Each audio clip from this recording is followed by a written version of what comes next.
Hey guys, welcome back to my channel. Today is Monday and I'm here with lecture Monday with the next part of technical terms to be learned in genetics. So starting with the first one, that is template phase.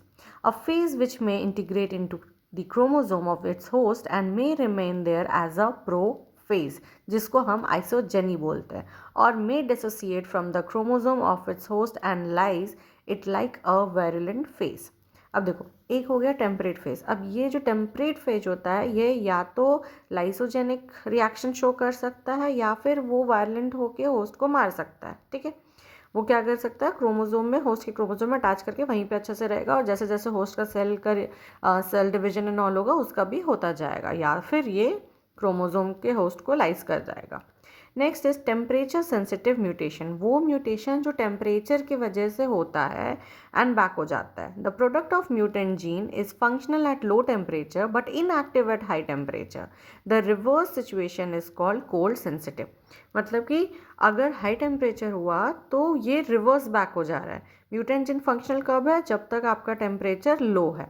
और इसका reversal situation मतलब कि mutant gene is not functional at low temperature and activates in high temperature, that is known as cold sensitive situation. Okay, now next one we have template.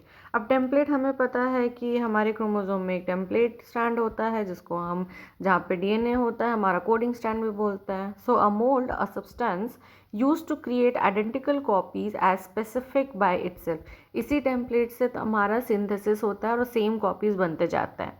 DNA molecule serve as template during replication and transcription. Now next one we have terminalization.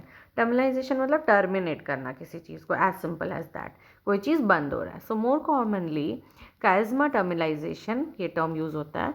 The movement of visible chiasmata towards the ends of the chromosome arm in each bivalent. Terminalization begins in diplotin stage or prophase 1 of meiosis and ends at the onset of dikinesis. So basically यहाँ पे क्या हो रहा है, जितना भी हमारा steps हो रहा था वो टर्मिलाइज कर रहा है अब, और इसके बाद क्या होगा, हमारा डायकाइनेसिस का स्टेप आ जाएगा अगर मियोसिस के टर्म में हम बात करें. नहीं तो डिप्लोटीन के लास्ट स्टेज में टर्मिलाइजेशन स्टार्ट हो जाता है.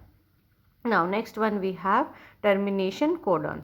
इसको नॉनसेंस कोडॉन भी बोलते हैं. अब टर्मिनेशन कोडॉन या नॉनसेंस कोडॉन होता क्या है, ये भी आपका सीक्वेंस ही है न्यूक्लियोटाइड का. कोडॉन क्या होता है, इफ़ यू रिमेंबर 3 न्यूक्लियोटाइड को एक साथ एक कोडॉन बोलते हैं. ठीक है, that signals the end of protein synthesis. अब जैसा मैंने अभी कहा, टर्मिनाइजेशन मतलब कि टर्मिनेट करना, बंद करना. सिमिलरली टर्मिनेशन कोडॉन क्या हो गया, वो कोडॉन जो कि इंडिकेट कर रहा है, सिग्नल कर रहा है राइबोसोम को कि बस भाई अब ट्रांसलेशन मत करो, हो गया काम. So that's it for the day. If you like the video, please hit the like button, share it, and don't forget to subscribe my channel. I'll again come up till that. Take care. Bye.